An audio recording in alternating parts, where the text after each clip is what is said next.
space, the final frontier. These are the voyages of the starship Enterprise. Its 5-year mission: to explore strange new worlds, to seek out new life and new civilization, to boldly go where no man has gone before. Greetings, salutations, and welcome to Retrek. I'm Captain Jim, and with me, of course, are Admiral Elliot. Hi there. And Dr. Squee. Dragon! Dogs only, no cats.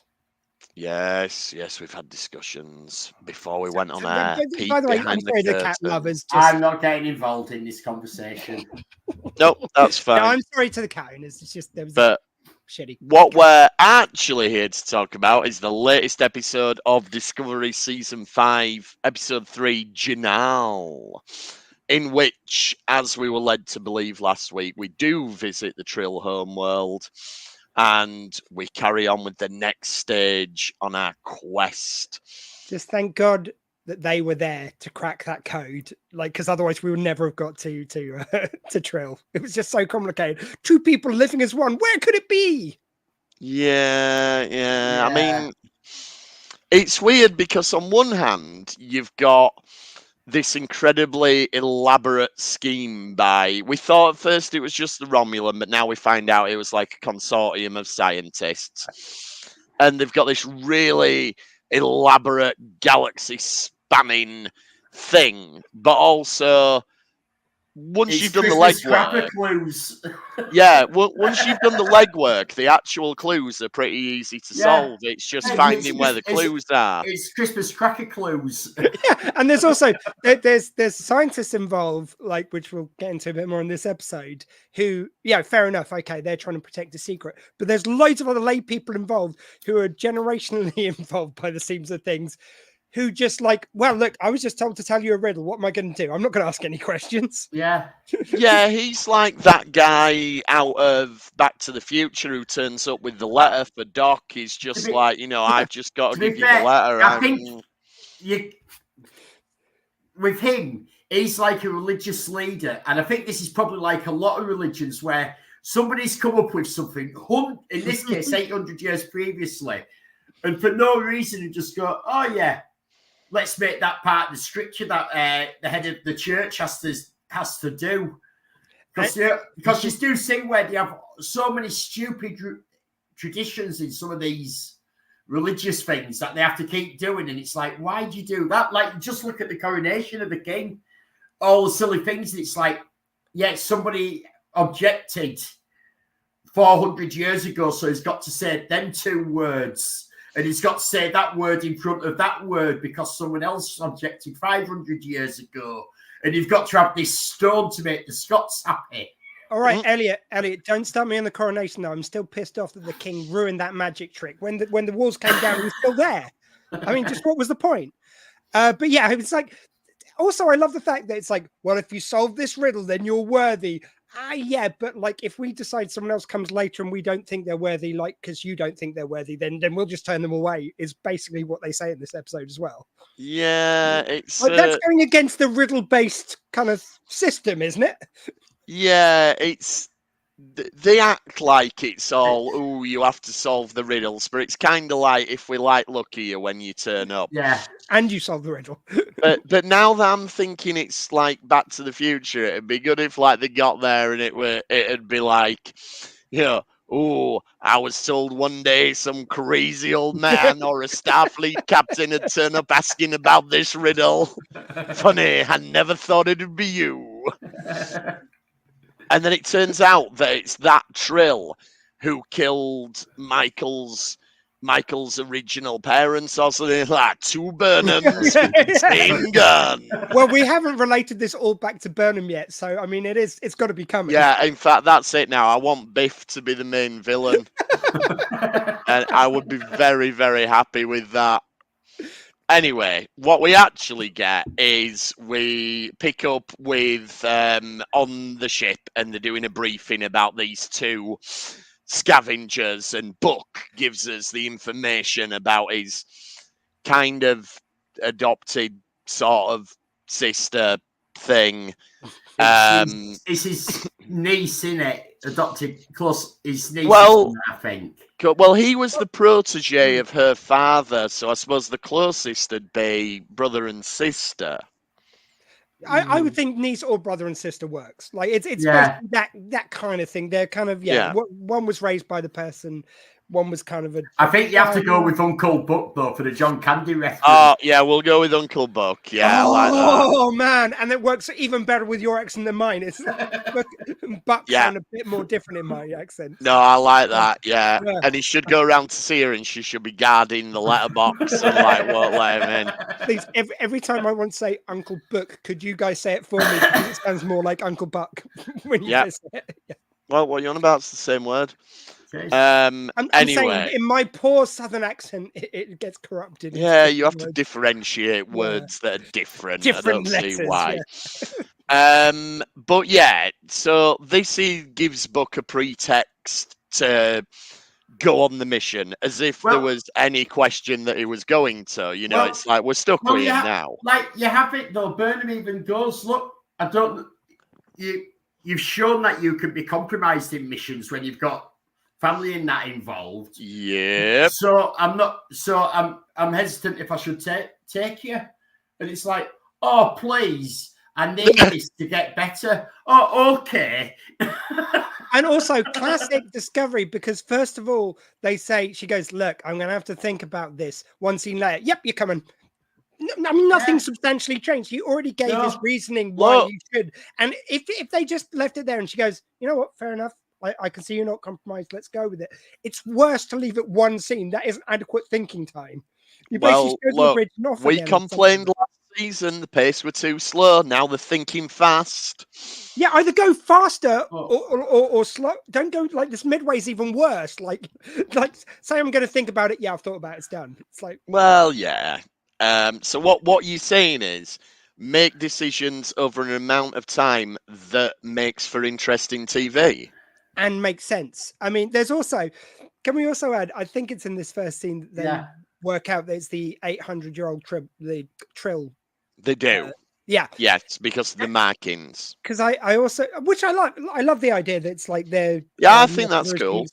Perfect. And I think they did even have a mind when they did decks of putting them in a specific way. Like it was very purposeful. But the only thing which I have a problem with is that Adira says, I think that, it's like, it's not unheard of, but they could be alive.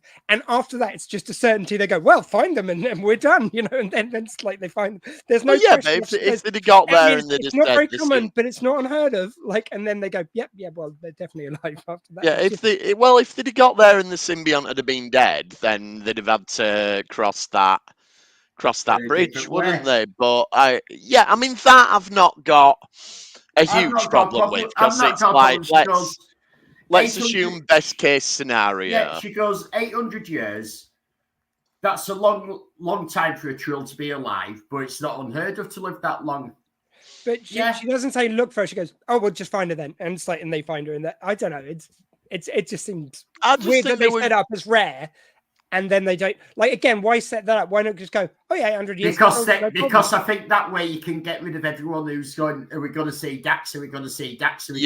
Probably, actually. Or maybe. Because then you get to Dax being at least 1,000 years old at this point. Oh, yeah. I say that even sets that up as possible. Like it doesn't. No, but there's like a throwaway line in DS9 saying symbionts live X number of years or so. I honestly can't remember, but maybe it's just paying lip service to that. It's something I've got over hung up on, obviously, which is speaking of DS9 though, have either of you visited Memory Alpha and found out what species Rayner is? Do you know, I didn't think to do it. It's the one from one of the ones where it's one of the ones where Bashir gets infected with the No, I can't remember the name of the episode. Earlier than that. It's season 1 or 2.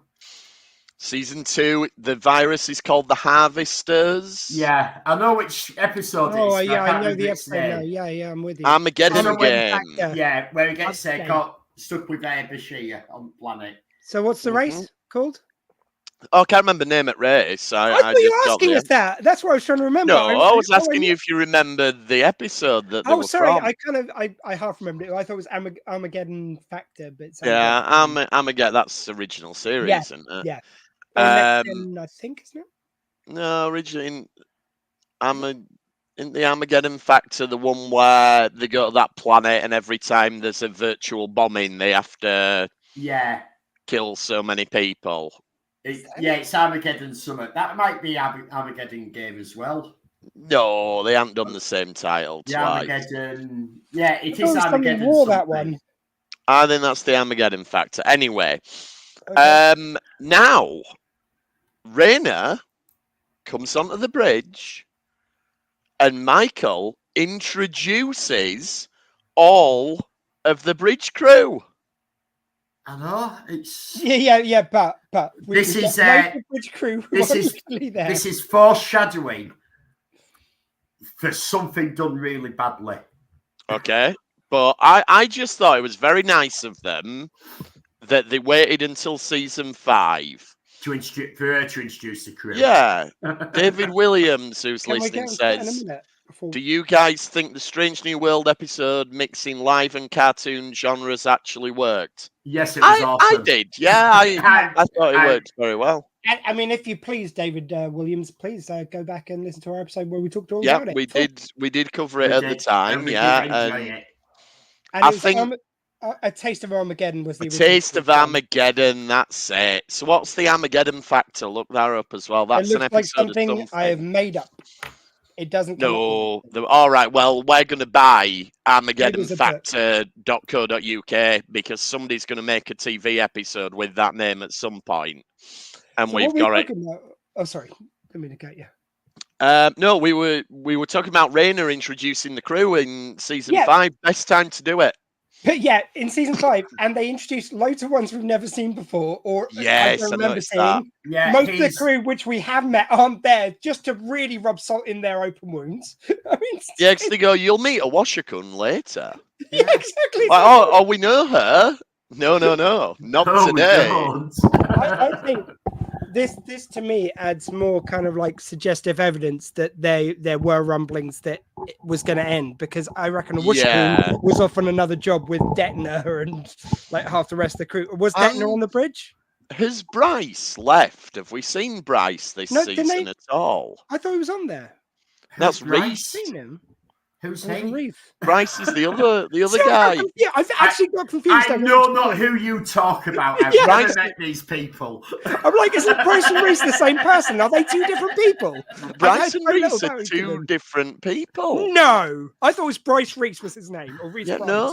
no, definitely different. Unless I've met him up. Maybe there's never been a No. character called Bryce. Is this like a what do they call it? The Mandela effect. Mandela effect. Yeah, we've invented a character. Oh, so David Williams is one of our groupies from SFW. Whoop, whoop. Woo! I think it worked. Nice to see you. Yeah.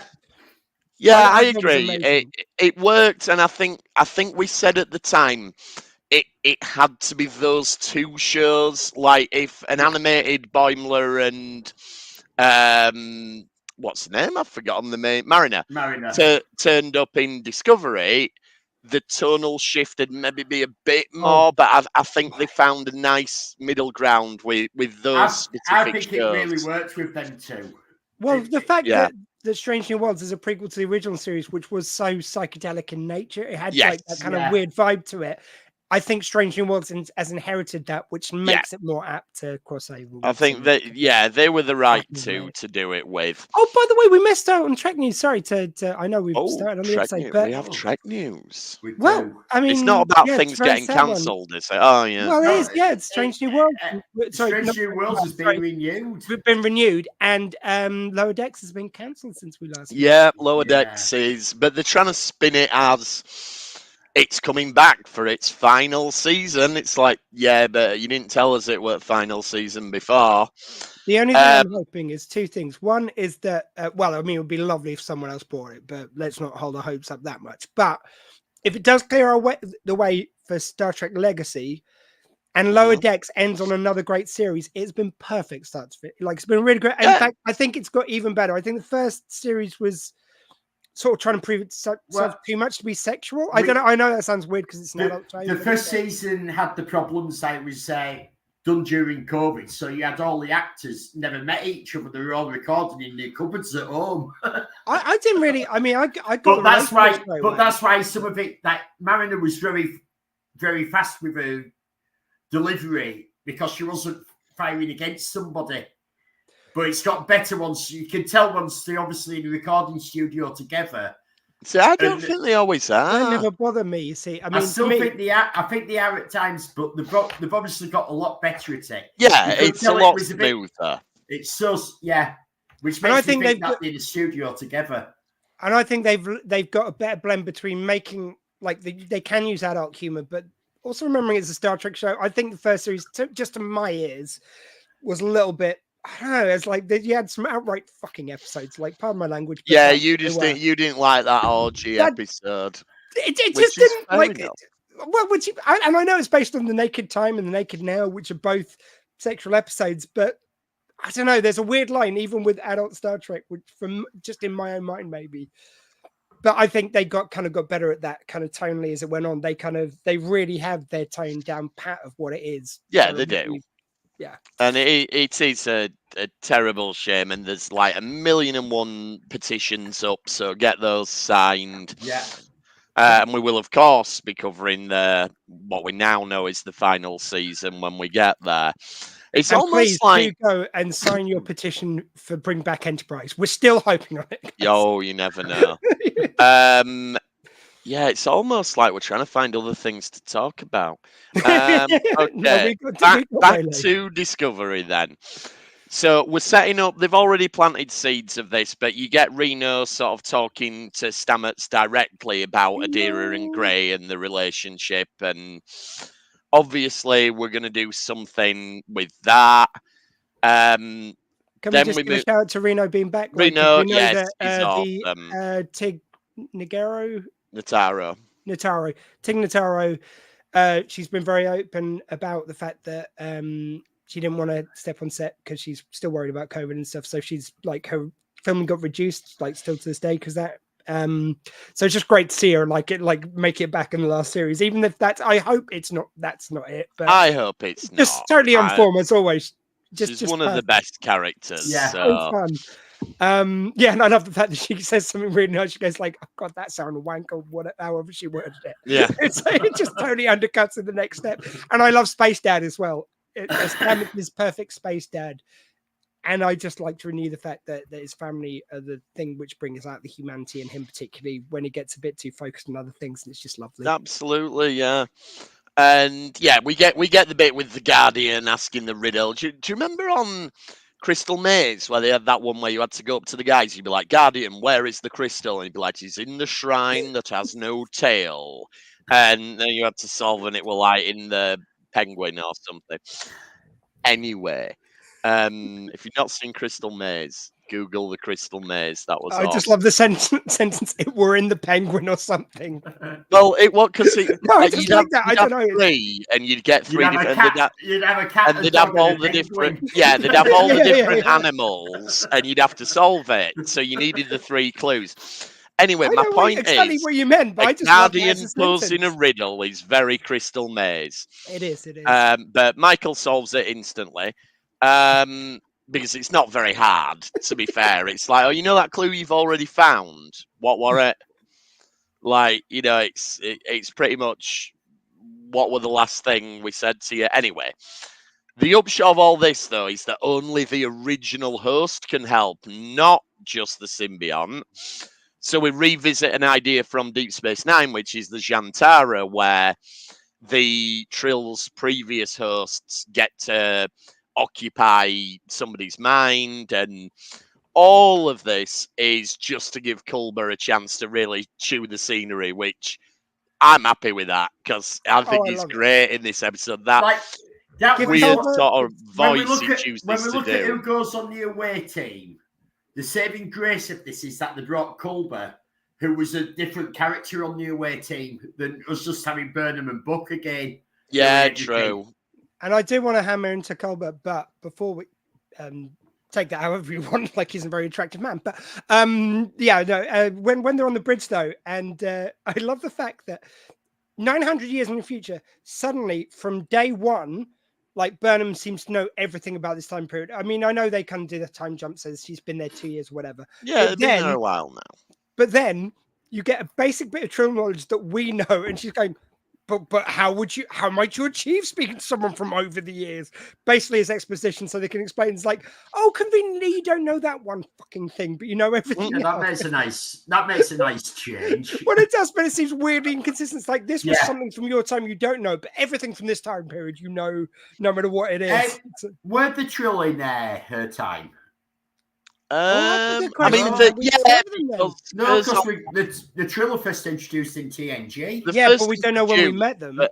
But yeah, it's been retconned that they talk about Curzon being an ambassador to the Klingons, and he knew Kor and Kang, and so yeah, we definitely knew the Trill back then. Yeah, it just seems funny. But yeah, no, can we get back onto Colbert though? Because that character is amazing. I could watch it all day, and it's also quite cheesy, but in a good way. He's like, welcome, like he's doing Jack Palance as Colbert. It's like, it is. You're right. You're here on my planet. You let's go for a walk before we solve this. You are my number one. I know. And I bloody love it. It's brilliant. It's just more of that. I want to see him like have this host within him like for half the series, please. Yeah, no, it is good, and it's always fun when regular cast members get to show you that, oh, actually, they're not just that person. They're an actor, and they can play other roles. It's great. Yeah, and it's such a fun character, even though it's cheesy. That's like saves it. If it just been cheesy, I don't think it's enough. It has to be. Also, like he's a great actor, so you know, pull off something so large and ridiculous. It's like when Anson Mount gets to play that character when the Enterprise gets taken over. And he gets to do that larger than life thing. Yeah. So much fun. I love stuff. And right, let's cover one of the subplots just all in one, because not much happens. Saru and I always forget her name. His fiance. They're having a bit of a row about, well, not a row, but they're talking about how do we announce the engagement and how will it look politically, and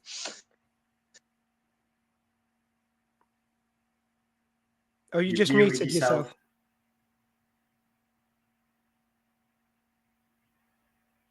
While we're waiting for him, I mean, I love this bit. The only thing which I wasn't sure about. Like, I think this works, and it's nice to see Saru. I'm glad they've kept him in it. But the thing which they're arguing about, like the trade agreement, everyone seems broadly in favor. Like, it's not a big swing. It's not like something ridiculous. Yeah, it's like controversial. He's going, hey, look, we've delayed something happening in your area, so we're going to step patrols. That cool? 2 people vote against it, no problem. It's not a big swing. Yeah, like, if you're going to have this big argument, there needs to be a big swing. It needs to be that he'd done something controversial, and he needed her vote to get it through. You needed a hung vote, and her vote swung it one way or the other, and she voted with him. And then you voted with him politically. But this one, you go, no, she voted with every other member of the council. Everyone said this is a good idea. Yeah, because it's literally like they go, oh, we want to do this, and he goes, well, we can't do that, but how about this? And they go, oh, yeah, that's a good idea as well. Like you need at least one of the two objectors to at least go. It's like, oh, this is bullshit. I will not like this. Will not stand. You know, they need to be outraged somehow, and maybe make them a Vulcan fundamentalist, which is what their argument is. Unless they were going deliberately for it's a very minor thing, but when you're in that position of power, you have to really think about the minor things, you know, or something like that. Oh, yeah, David Williams says the Elysian Kingdom, the fairy tale episode with Anson Mount. It was great, yeah. Where it was a coward. Anyone who wants to watch it, Google for us, please. We're more than happy with that. No, sorry. By the way, I didn't mean to doubt your knowledge, David. I'm sure you knew that, but like, just give us the knowledge. But yeah. So yeah, it's very minor. And I'll tell you what, right? Proper lazy buggers. There's the bit where the Vulcan comes up to him and goes, oh, can I have a word with you in private, Mr. Saru? and they use the personal transporters to go transport. upstairs, Yeah, one it's like floor. you could have walked up the stairs. You know what I mean? I Like, mean, that is just laziness. Adira, it is Adira, isn't it? The day. Yes. Yeah. Yeah. I mean, at one stage, yeah. Oh, I've been calling the bridge, but like everyone uses it for everything. Yeah, turns out. it's No one like- walks in the future. They're going to end up like the They- humans in Wall-E if they're not Yeah, careful. they're not good. They're not going to get the steps in at all. There's going to be a Not lot of at unhealthy all. people. Yeah, I mean, I yeah, it's but it's like, and also I would like to add that I think set in the future where Vulcans and Romulans are as one, so like the Navarans, they can be emotional. I think this woman is the most logical Vulcan they've ever had in Discovery. In the She past, when probably they had is. Vulcans, they were always so. It was what I call pissy Yeah. Vulcans, which they used in Deep Space Nine as well. The original series and Next Gen were really good at Vulcans. I think Strange New Worlds has been pretty good, sort of generally Yeah. with them. But actually, well, no, maybe not. But anyway, that's another story. But yeah, it's like they do better getting Vulcans being more Vulcans when they can be emotional. And she does do a couple of turns of emotion, but she's She pretty does. strictly Vulcan. And ultimately, they decide to announce the engagement and everything. So I feel like that story's ticking along, but we didn't really need it this episode. It doesn't and really it's like you said, do a like lot. for the extremists, how he came in, Yeah. it didn't make sense that he was complaining she voted with him. No. Yeah, I think the only good thing So is everybody like, I mean, did. Yeah. it should have been written better, but I think those two are both so charming. I'm glad. Yeah. Like, I'd rather have them in it than not. I just rather have it written better. So, Yeah, like, even give though them you're right, it's something kind better of to do. strenuous. But I like the fact that now we know this last series, which again, there's so many things which suggest they thought might be on the cards. Yeah. I think this is another one where they're steering Saru towards an endpoint. I feel like, and this is. I feel like they're getting doing to that its with marriage. everyone. Like, it feels Yeah. like very much like season 7 of TNG. They said, right, the theme's going to be family, and we're going to try and bring in family members for But just about every character. did- It feels like we're doing something similar here. They Yeah, I didn't think know they they were would. being cancelled though when they were shooting these earlier. Well, episodes, no, did but they? what I was saying, Elliot, is I think that they had an inkling that it was on the cards. Yeah, I I know they think didn't know, but the way the series is playing out, it really reads like they knew. Do you think guys Kling was the best? No. Strongly no. Like, Yeah. oh my god, I've been watching the first series back of Discovery. It's really good, but every time the Klingons are on screen, I'm like, not Klingons. They're not. Like, I What what want we to- need, It's what we They just- should need have is called them Strikingly they should have called them a different race and it'd been okay. what we They don't- need is the Zack Snyder cut of season 1 of Discovery, where it puts the proper Klingons back in. Do you know what though? They probably used the pretty boy Klingons, which were very briefly. And in fact, I think it was from What, a from, cutscene from the Calvin time. I was up to say, no, the blue it's, eyes and like the yeah, it's the little. one from the piercings second on the one, Into ridges. Darkness. Yeah. Yeah, because the first one you use see them. them with masks on, I think. So you do, You see do, them, yeah. but very briefly. And the second one, a cutscene, you've got really pretty boy Klingons, and it's Yeah. They look very Um, much like the Persians from 300. And you know what? See Zack You know what? Snyder cut again. I'd fucking take them over the Series 1 Discovery Klingons. They are the worst abomination. You even get to see Klingon boobs in that, which is just weird. I can never say I have not seen Klingon boobs since then. Like, you know, in their full Klingon boob Nope. glory. Yeah, very much so. Klingon Now, next. we've talked about Saru being lazy, beaming up to the thing. I tell you who's not lazy, though, Jinaal, because he's like, right, we're off for a walk. Yeah, Come on, I Burnham and Buck. didn't make a map. I just remembered the landmarks as Yeah, I walked past I'm going to them. take you to the clue. Yeah, I and feel like a walk. Yeah. Yeah. So good. I Um, love it. This is where we get the backstory. So presumably shortly after the episode The Chase, they assigned some scientists to come together and try and solve it more. And yeah, so that's where they found the technology of the progenitors, and that's what's been hidden. So that, for me, addresses a bit of an issue I had last week, which was like this Romulan guy's gone to a ridiculous extent. well, to me, Whereas it makes sense. if it was a group, it makes more sense. In a way, it makes sense that you've got like a Romulan, someone from Federation, and Yeah, I'm it sure does. there'll be somebody from Klingon and all that as well involved in this. Yeah. Because it'd be like, let's have a scientist from each of the races that know what's happened. Absolutely, yeah.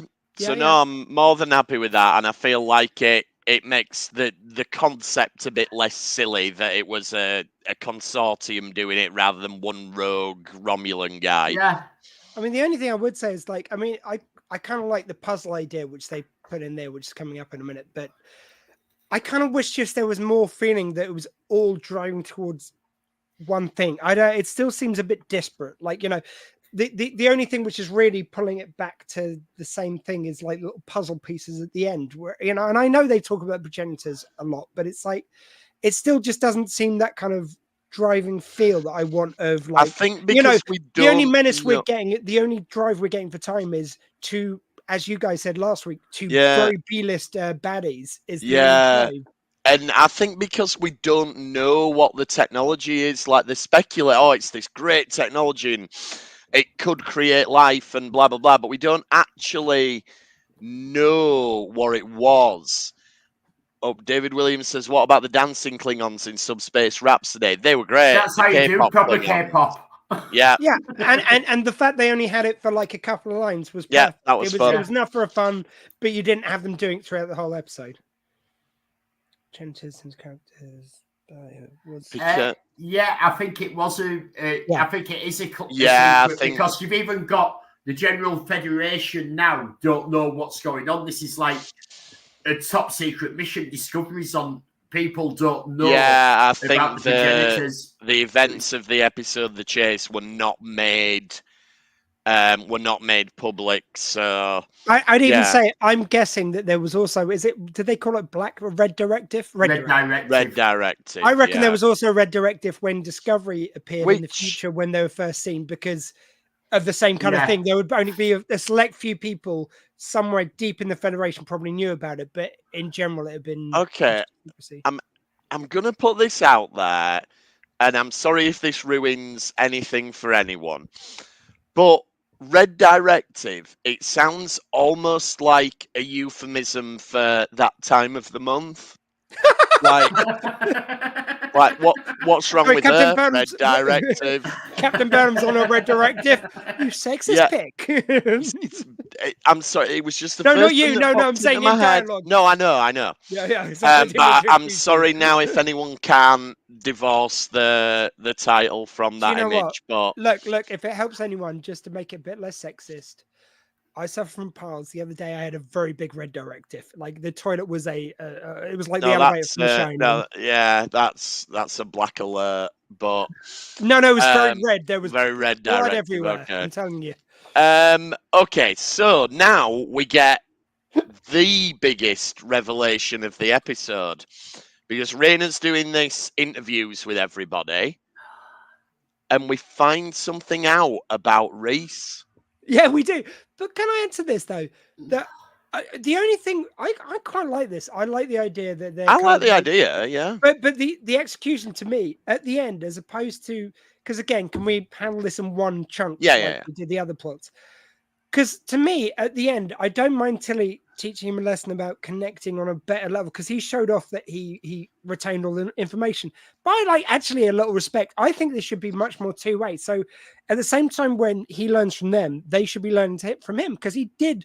Yeah, like, this person's running into ships. He could be in command, like he could be in the command program. He's actually talked about bringing them out. So praise him on doing something right, as well as damning him for and not. It speaks to Rayna's strength as a captain, particularly in war times, that he's able to quickly get what he needs from everybody and quickly make assessments and know who's right for what job. And so let's face it, like, you know, a very good thing. Burnham could learn something about being a bit more stoic as a captain from him. And could learn a bit about letting us get to know the supporting characters. The annoying thing about this is we have this opportunity to get to know our supporting characters through this new character they brought in before we know all our supporting characters. And they get 20 words. Yes, and that's 20 more than they've ever uttered. No, I know it is, but it was like, are you taking the fucking piss? After 5 seasons, we're going to find out something about them. and you're giving them one fucking sentence. Yeah, okay, it could be viewed that way. But I have viewed it that way.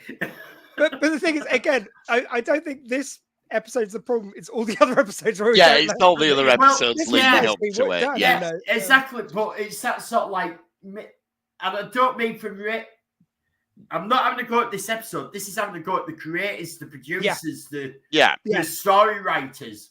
That they think this is all right.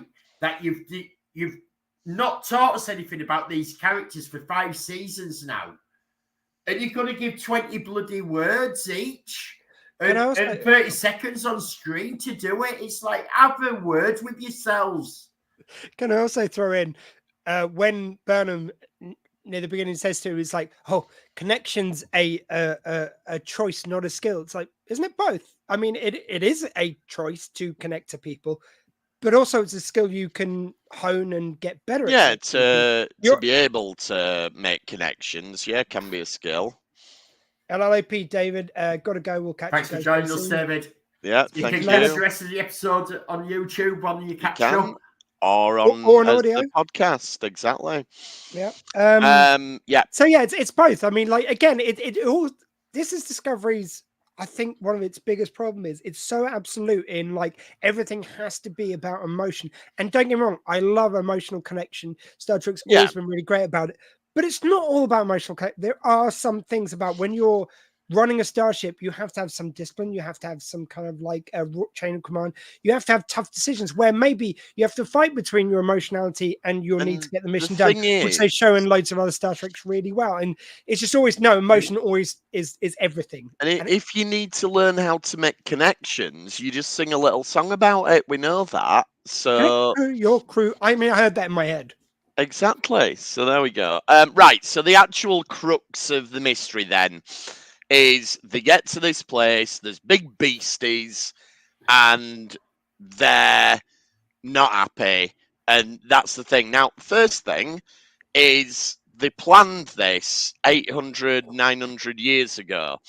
What if these things had moved on? Well, you know, what if they no longer lived there when they came back? I think you've got it that they've probably been living in this area forever. Well, yeah, but I just think it'd have been funny if it had got on there and gone, oh no, there's no. And it's probably because Trill is a developed world. This is probably a nature reserve that's being preserved to be. Maybe. I mean, also it's just outside the Trill pits or the symbiont pits, which we know is sort of like protected area and all that. So it's probably that whole area is preserved. It's like a nature reserve. And there'll be huge dome-like shields, I imagine, holding all this in. Really thought about this. Because do you really want stealth beasts that can fire phasers at you or photon torpedoes? I haven't decided if the phasers or photon torpedoes are firing. Just walking out and deciding, oh, let's go for a walk down the street here. Also, like Elliot's theory, I think is the winning one, but I'm just going to throw it out there. That's about like the 20th species they've tried to keep alive. There, like there were Gorn, there were like space whales. Like this one's like, oh, for Christ's sake, we killed all the other ones. I'll bring this one in. Like just every time one dies off, they bring a new deadly foe to have a bit of a challenge with. I want to like call this out for being good Star Trek because this is a very. It's almost Route One Star Trek, but yeah, the conundrum basically is you've assumed that they're hostile. You've got to find the reason for it and come to a peaceful conclusion, which that in and of itself is great Star Trek, and it ties in nicely to the idea that they only want the best people to find the progenitor technology. So I like that. I feel like it's a great Star Trek idea, very poorly delivered. But or like you say, it's kind of very Route One. The way it's kind of executed, it's like, oh, there's eggs, let's go. I mean, it's like there's no like maybe if they were about to shoot what they thought was rocks and like, wait a minute, I've got like build up a bit more. Yeah, it could have been more dramatic, but what they did do is they took the time to rip off dialogue from Lethal Weapon with the whole, oh, let's go on 3. Wait a minute. Yeah. Like I almost wanted them to acknowledge that's what they're doing, because it's like that's such a lethal weapon thing. Well, I mean, it's like, and also it's like, forgotten exactly where I was going. Sorry, completely lost my That's train of fair thought. enough. So yeah, so that's more or less it, and then they get back to We Jinaal, missed one. and We've missed one. Sub. Oh, sorry, you're going back to Janelle. Sorry, yeah, pardon they me. go back to Jinaal, and he says, "Well, I would have let you die to prove you were worthy, but here you go. It's just under a rock. You can have the next clue." Well, like Yeah. two things. One is, oh, sorry, go on. I was about to say this is that there's like the clue there on the rock, but if you just went down there and you faced them animals or what and that to get to it and didn't solve you've got to be a better person, you wouldn't get you wouldn't actually get the clue, because the No, clue exactly. wasn't That's at that. the It was point, like, isn't it? that was the whole. Yeah. And all stakes are kind of like taken away by the fact that they've said they're big crap. Like they're always fighting against the terrible twins or whatever they're called. They're always like fighting against those two, catching up with them. And then at the end, the Trill people goes like, "Don't worry, we'll let them in anyway." It's like, well, then there's no jeopardy at all. And the subplot, which we haven't talked about, is also that the breakup between Oh yes, sorry, Gray Adira and Gray. and it's like, I mean. We just had last episode, we just had a breakup. Yeah, exactly. It just felt still. like nothing. Like, well, like you had it, like Reno and all that. When she's talking to Stamets, she's making out that it's not to be a big deal if they break up or anything, that and all that. And then it was nothing when it actually happened. They were both kind of fine with it. And are we breaking up? Yeah, we are. Okay. Fine. I mean, for the amount of tension that was behind it, you may as well have had it happening off screen. So basically, last week's episode, when they talk about it, it's like, yeah, I'm in a real tough time. Me and Gray broke up, and then actually have be a bit awkward when they meet. That's it. Like, and then them agree to be friends would be actually have more impact. Yeah, it almost feels like, why did we bother bringing Gray back? Because he doesn't really do anything in this episode. The emotional impact on Adira, who Gray's a guest character at this point. Adira's a main cast member, so presumably we're going to stay with Adira and see the aftermath of it. But there doesn't appear to be any aftermath. It was just the most amicable breakup you've ever seen. And also, I feel like when those two characters were first introduced, there was a really good chemistry that came across. Like, they were these kids who were madly in love and it was all tragic, whereas I just don't feel that anymore from them. There's just no. Yeah, I mean, I loved the character of Gray. I thought that relationship was really interesting in the last series, and but like the last two series. But like you say, it just doesn't feel. So yeah, forget the last series still. It's almost like, but I'm saying that was a rare highlight. Their relationship was probably one of the most interesting things in it. It's almost like, we need to tie up loose ends, but this didn't feel like a loose end, and it doesn't feel like. For how they did it, you could have just done it off screen, and it'd actually have worked better if they broke up off screen, like you say. Yeah, and then it was, is it going to be awkward? Yeah, you have Stamets and Culver having to comfort her and make her feel better and comfort them. No, comfort Adira because she's off on Trill. Adira's them. Sorry, it's what? Yeah. Yeah. No, we're just working with it. No one's having a go at you, mate. Right. I've always said I have no problem with any of this, but I am no good at getting the names right. No, exactly. But again, no one's having a go at you, mate. We just don't want anyone to think we're doing it deliberately, which we're not. Yeah. But yeah. It would, and like you say, if they'd gone and they decided to be friends, that'd have worked better. But it was pointless. It was. It was literally pointless TV. It accomplished nothing. It didn't. Yeah, and it was almost like there was meant to be a big emotional bit at the end where Grace says something like, "Oh, don't worry, I'll still always be there for you," and then at the end they hold each other's hands, but that didn't feel like a big moment. No.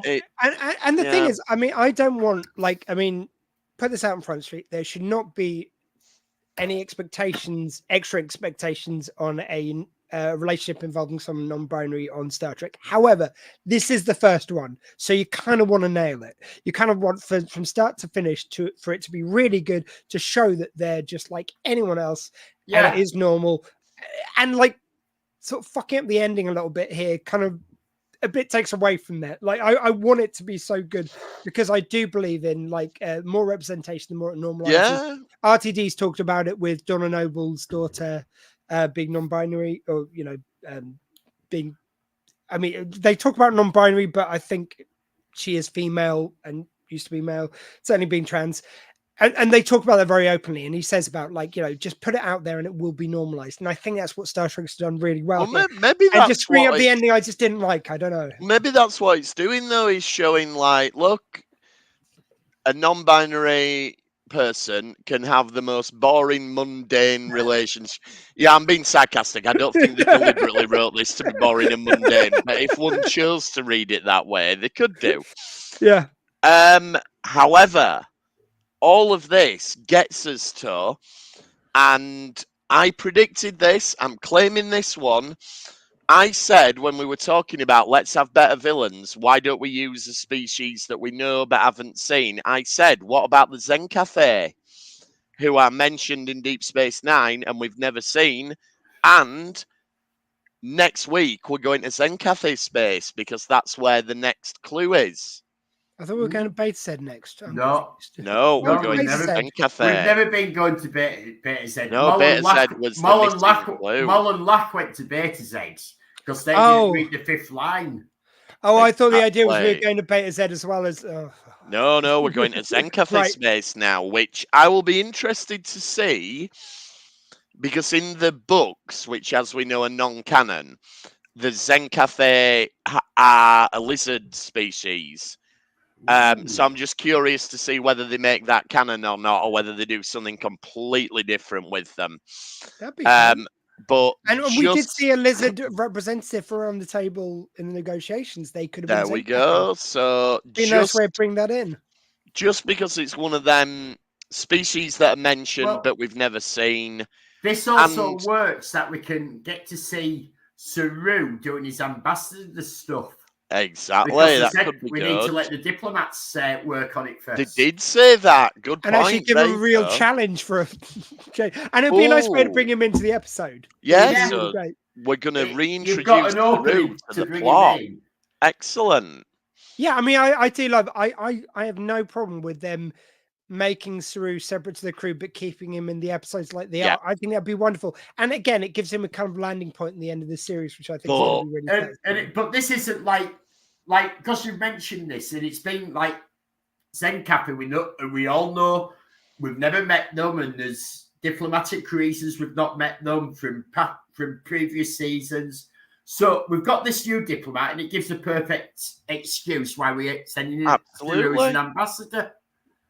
Yeah, it's great. Yeah, I'm all for it. Yep, but the ever-present threat of Mol and Lack is there because Adira now has a tracker on themselves. So yeah, well, that just showed that the Trill were actually really, really shit at keeping them off the planet. Yeah, because Mol even got nicked a robe. Yeah, she went to ceremony. It's like, yes, they will not get past Trill security. They cannot approach this planet even. I mean, I can't see how they get on the planet without a riddle. But that's the problem. They didn't turn up and ask for the clue. They just snuck in. But one thing we weren't thinking about, them being dishonest. That's it. These evil scavengers. They're not evil. I don't know. Maybe they're evil. Maybe they're not. I don't know. I think they're unremarkable as elements of this episode were. But I do think the central idea was good. I like that it's got a bit of a slower pace than we've had for the last two episodes, less action heavy. I like the stuff with Rayna. So I think there's a lot of good in this episode, but there's also a lot of Yeah, I'd agree. And it's kind of, oh, sorry. I was going to say Discovery has a big problem. The first season, not counting the Klingons, we were all really hyped for, because we had Star Trek back on our screens and we enjoyed having Star Trek back. Season 2 was absolutely outstanding. Season 3 was good. Season 4 was abysmal. And it's really got to come back from that down. It's not getting back to its highs it had. I mean, the one thing I would say, this series is at least like the main idea of the plot, I think, is really good. I love the fact of bringing the progenitors back. Like, so even though they're not quite nailing the episodes, at least it's kind of watchable because it's an interesting concept. And you've got some interesting performance elements. It's more watchable than season 4, I will say. It's also nice that for the first season ever of Discovery, this is not galaxy-threatening quest. Like, if it could be used as a weapon if it falls into the wrong hands, but we are not dealing with something like... It's not an immediate threat to the galaxy. The burn, we've got no warp drive, and it's going to go off again and destroy all our remaining technology. We've got the 10C who were doing something. That's a very good description of season 4, yes. We've got the Red Angel, which turns out to be fucking Burnham anyway. And we've got the first series, the spore drive, like the spores were dying and mycelial network was going to wipe out the whole universe as well, lest we forget. Yeah, that's what I mean. I'm just saying, the first season that we haven't got, where they're chasing after. They're on another season. It is the same format where you're on a season-long quest to solve the puzzles, to find the answer, to solve the ultimate problem. Yeah. But at least this one isn't that. We have to do it to save the universe or save the galaxy.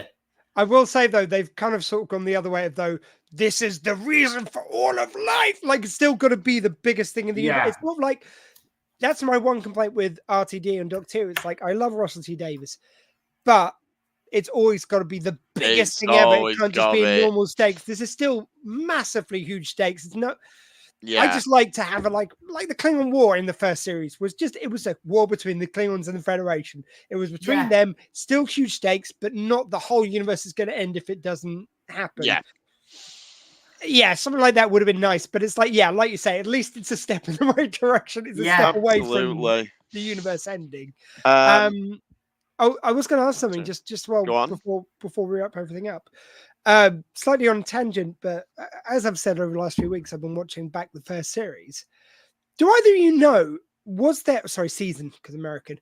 Do either of you know, was there ever any Memory Beta Extended Universe books where they actually explored the good Lorca at all? Because yes, there was I've not read it. I read the first one, but I remember the second Discovery book that came out was about Lorca and Captain Giorgio years before, so that would have been Prime Lorca.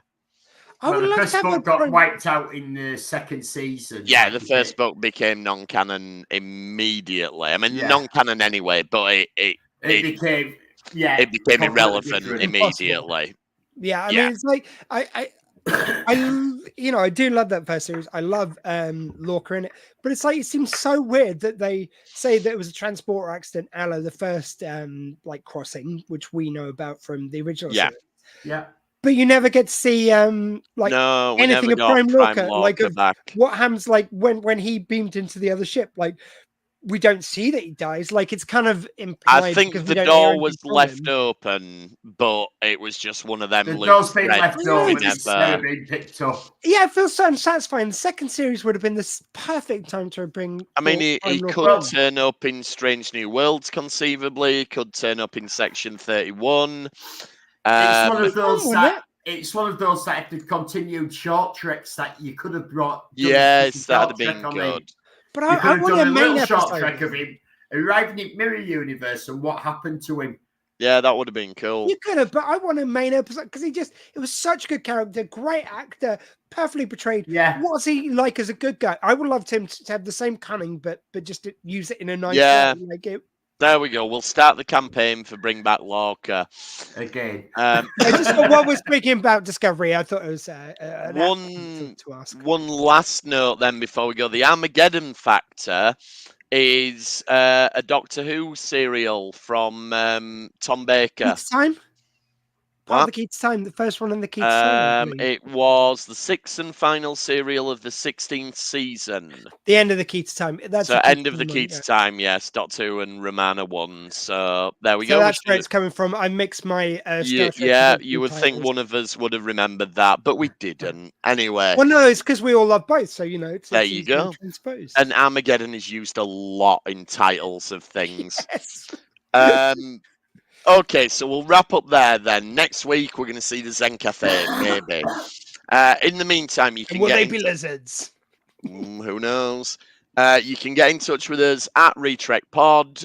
We're retrekpod@gmail.com. You can follow us on all the socials, including Retrek Model Studios, where Elliot has begun work on a very special project. I have. I am building the Doomsday machine. So I've got the headpieces ready now to fit in. So we're getting an idea of length that we're going to be going for. And I'm going to wear this as a hat. Oh, yeah. Excellent. Well, it's the only way you could top Madam Titsfit from last year, which, if you don't know who Madam Misfit is, look her up and imagine Elliot in that gold uniform with fake It boobs. does fit. There we go. So we can all keep an eye on that build. What have we got going on the Dr. Squeeze show? Man, I am so pleased with this one. YouTube.com/Dr. Squeed tomorrow at 7. I am talking to one and only Homes Under the Hammer King, the People's King of the Jungle, Martin Roberts. Oh, He talks a little bit about Homes Under the Hammer and of course being in the jungle on I'm a Celebrity, but also he talks about gas safety. He's here to talk about. He's done a kind of recently. They've commissioned a survey all about kind of getting your boiler checked out, making sure you're safe in your home. So him and an expert from the gas safety called Rob, he's there as well. But yeah, we do get into Homes Under the Hammer, which has been going for 20 years now, as well as I'm a Celebrity. So it's a real good time. Please do tune in for that. and yeah, until then, let's fly. Let's fly. And drag on, LLAP.